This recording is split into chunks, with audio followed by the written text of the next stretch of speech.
sapologue, qui pratiquait sans vergogne le culte de la sape et désirait attirer à tout prix le regard des autres, jusqu'où êtes-vous prêt à aller concrètement? Certes, tout le monde a des passions. Il y en a qui aiment le sport, d'autres les voitures, les voyages ou encore faire du shopping. Mais vous, à votre niveau, faire du shopping n'est pas le terme approprié. C'est beaucoup plus que ça. Encore si vous vivez selon vos moyens, cela passerait. Le souci vient du fait que pléthore d'entre vous qui vivez pour la sape vivent au-dessus de leurs moyens. Là est toute la problématique. Comment excusez-vous le fait de mettre tout un salaire dans des vêtements sans même penser à remplir le frigo? Comment pouvez-vous vous permettre, en ayant un travail précaire, dépenser une très grande partie de votre rémunération dans la sape, quitte à parfois vous endetter? On le sait, nombreux d'entre vous multiplient les crédits afin de soutenir un train de vie. Oui, on l'entend. Vous dites que le milieu de la sape est un milieu féroce qui ne laisse pas place aux gens passés de mode et que pour conserver sa place, il faut sans cesse innover et être original. Mais à quel point? Bien souvent au point de vous ridiculiser. En dehors de tous ces aspects, le plus déplorable dans tout cela est votre faiblesse d'esprit. Vous dépensez des sommes faramineuses dans des artifices alors que celles-ci pourraient servir dans des causes humanitaires. Sans même chercher à aller jusque-là, ces sommes pourraient permettre d'assurer votre bien-être et celui de votre entourage. À bon entendeur. Chers économes, dont la retenue et la prudence inspirent le respect, au point que vous savez vivre avec justesse, souvent bien en dessous de vos moyens, vous nous impressionnez plus que vous ne le croyez. Certes, pour tous les êtres humains, l'argent est symboliquement associé à la liberté et au plaisir. Mais vous avez compris qu'il est aussi synonyme de responsabilité et de conscience.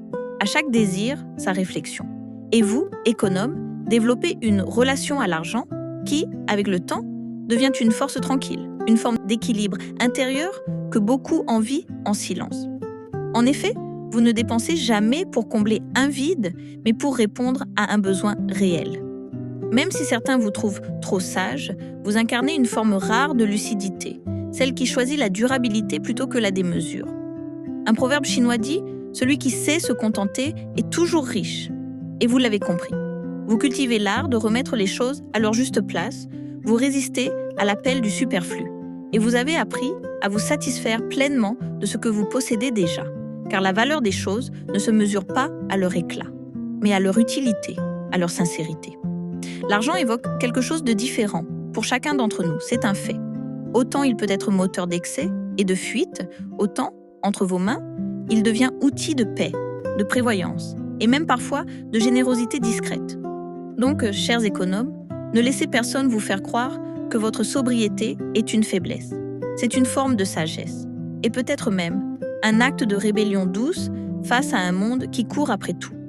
Continuez d'avancer ainsi, en choisissant avec soin, en préférant la qualité au paraître et en rappelant autour de vous que l'essentiel ne coûte souvent rien. Enfin, et surtout, rappelez-vous que vous ne vous privez pas, vous vous protégez.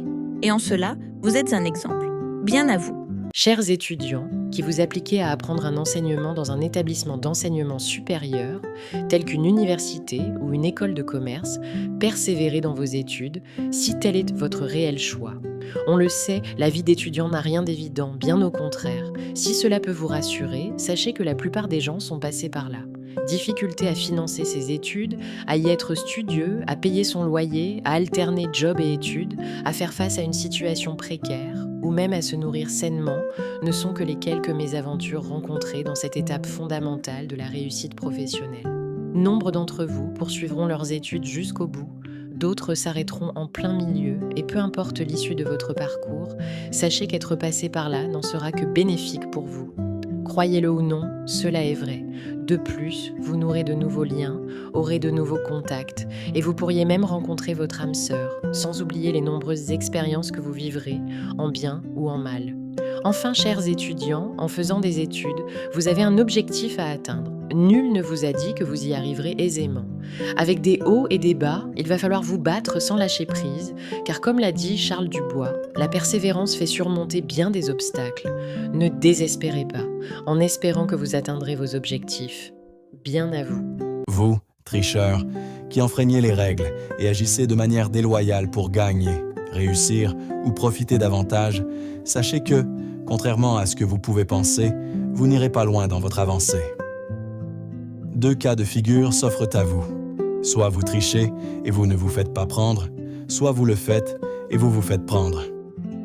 Partons dans l'optique où vous ne vous faites pas prendre et tirez ainsi avantage de votre tricherie. Vous voilà désormais débarrassé d'une pression. Seulement, que vous vous rendez compte ou non, vous avez déjà pris une mauvaise habitude, qui plus est, vous jouera des tours tôt ou tard. En effet, à défaut de fournir les efforts nécessaires pour réussir comme il se doit, par exemple à un examen, ou encore en ne voulant pas respecter les règles d'une société, par appât du gain ou pour des raisons qui vous sont propres, vous éprouverez forcément des lacunes ultérieurement, dues à un manque de connaissance ou de maîtrise. Ainsi, vous goûterez au retour de flamme. Dans la perspective où vous vous ferez prendre, il ne vous restera plus qu'à assumer la responsabilité de votre acte. Malheureusement, nombreux d'entre vous en seront incapables et devront faire face à la honte, la gêne, les messes basses et les regards fugaces qui vont avec. En somme, ça ne sert à rien de vouloir tromper. Comme le révèle Yoko Ogawa dans son livre « Le petit joueur d'échecs », devant l'échiquier, personne ne peut tricher avec soi-même. Sachez tout bonnement que rien ne sert de courir. Il faut partir à point, à bon entendeur.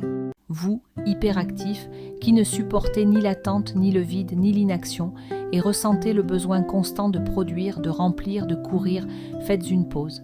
Tout être humain a besoin de respirer, de ralentir et d'apprendre à faire silence. En refusant de vous arrêter, vous ne faites que retarder un épuisement inévitable. Comment pouvez-vous vous satisfaire de ce rythme effréné sans vous interroger ? Savez-vous qu'il est possible de ralentir à condition d'accepter de ne pas tout contrôler ?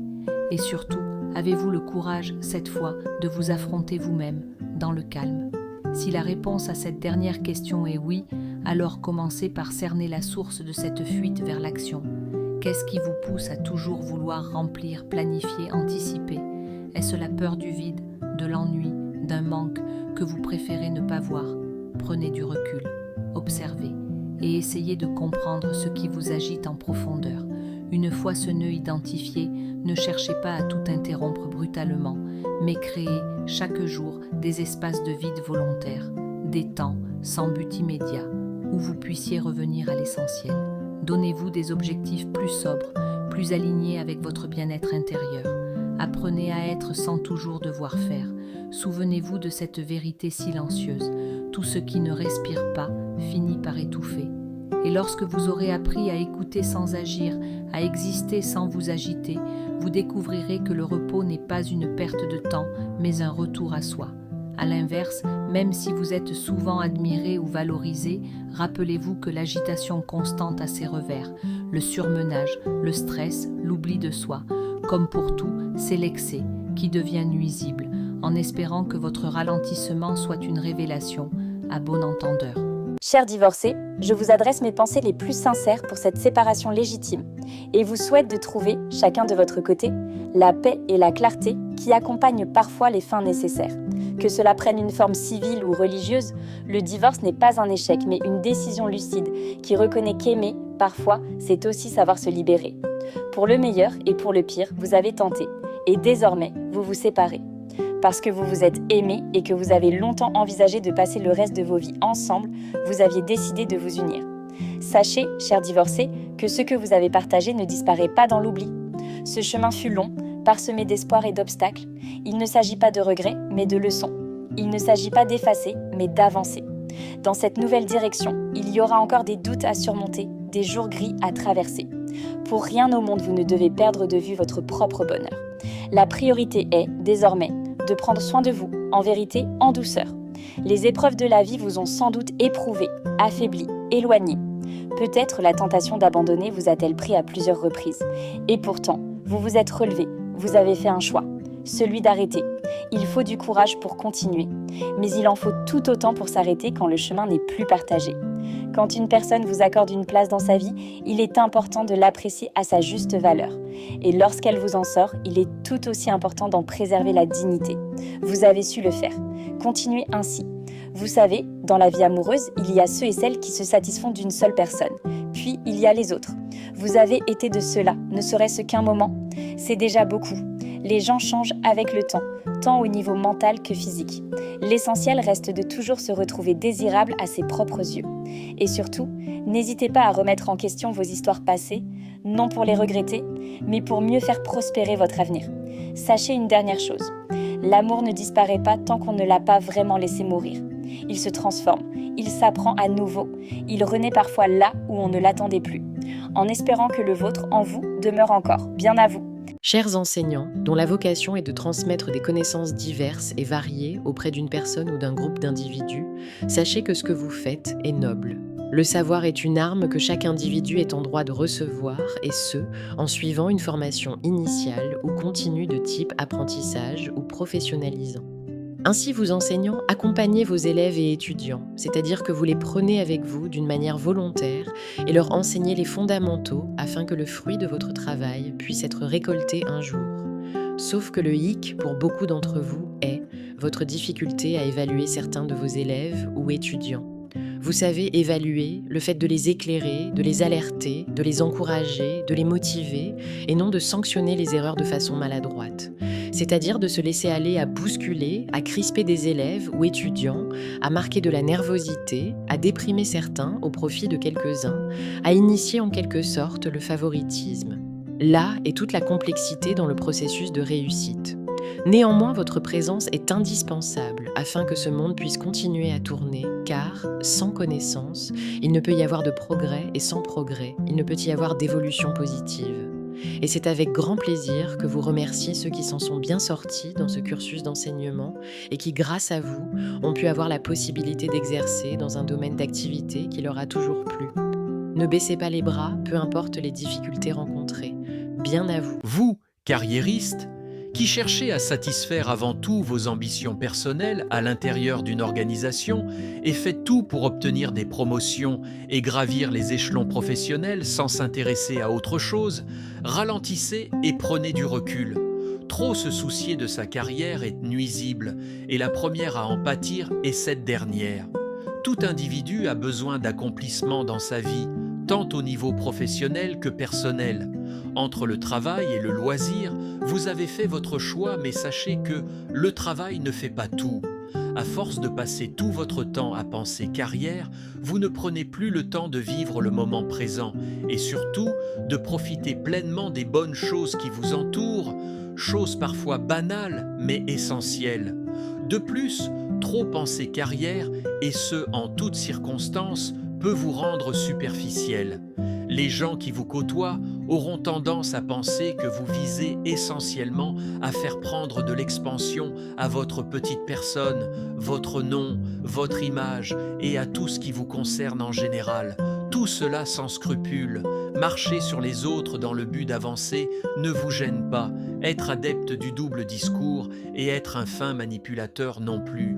Mais quand il s'agit d'assumer vos responsabilités, quand il s'agit de rendre des comptes sur des faits graves, vous voilà subjugué. Vous vous croyez dans votre bon droit. Après tout, on ne peut pas vraiment vous le reprocher, puisque vous répondez aux critères que la société impose. En somme, vous ne faites que suivre l'air du temps, mais en agissant ainsi, n'êtes-vous pas l'esclave de vous-même ? Quoi qu'il en soit, sachez que l'argent est un bon esclave et un mauvais maître. À bon entendeur.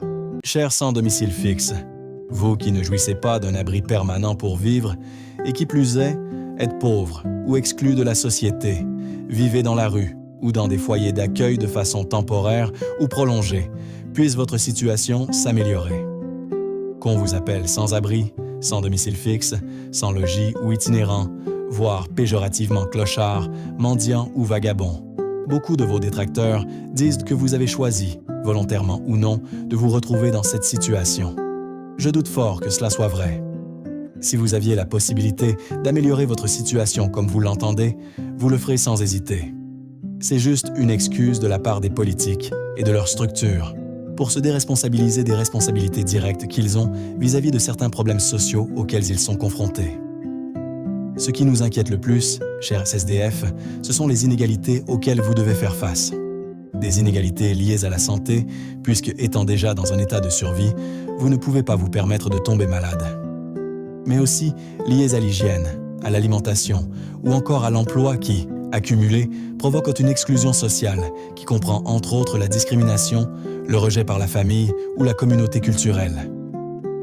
Tous ces facteurs font que vous avez une espérance de vie bien inférieure à la moyenne nationale. Quoi qu'il en soit, gardez la tête haute et prenez votre mal en patience car j'ai tendance à croire qu'il y a une justice à tout, ici-bas, tôt ou tard. De plus, même si ce n'est pas tout à fait ce que vous attendez, acceptez l'aide que de nombreuses organisations vous proposent. Après tout, n'oubliez pas qu'elles le font pour votre bien. Elles vous tendent la main afin que vous rebondissiez, en espérant que vos conditions de vie s'améliorent. Bien à vous. Vous, psychopathe, qui exercez votre emprise sans émotion, avec une froideur chirurgicale et un détachement terrifiant, ce que vous faites est inacceptable. Votre absence d'empathie, votre capacité à feindre les émotions et votre aptitude à manipuler sans scrupule font de vous des prédateurs sociaux. Dans les sphères professionnelles, politiques, familiales ou intimes, vous infiltrez la confiance avec méthode jusqu'à inverser les rôles. La victime devient coupable et le bourreau reste invisible. Votre stratégie est simple, désarmer psychologiquement, affaiblir lentement jusqu'à ne laisser chez l'autre que confusion, doute et dépendance. Il est vrai que chacun de nous, un jour, peut avoir eu un comportement manipulateur ou tenter de se protéger maladroitement. Mais ici, il ne s'agit pas d'un réflexe passager, il s'agit de cruauté organisée, de domination sans affect, de destruction émotionnelle, méthodique. Vous, psychopathe, êtes passé maître dans l'art de déshumaniser, de séduire pour mieux isoler, de contrôler sans jamais vous salir. Mensonge, gaslighting, double jeu, absence totale de remords, ce sont vos armes silencieuses. Mais tout masque finit par glisser, car il existe des moyens de déjouer votre emprise. L'analyse lucide, la reconstruction de l'estime de soi, la mise à distance, même si cela passe par le silence, la fuite ou le combat. Et face à une conscience éveillée, votre contrôle se fissure. Vous, psychopathe, n'êtes pas seulement des personnages de films, vous êtes parfois dans les institutions, dans les relations de couple, dans les cercles de pouvoir ou dans les coulisses d'une entreprise. Comme le rappelait Robert Hart, spécialiste du sujet, le problème n'est pas que les psychopathes dirigent des entreprises, le problème c'est qu'ils réussissent à le faire sans être démasqués. À bon entendeur.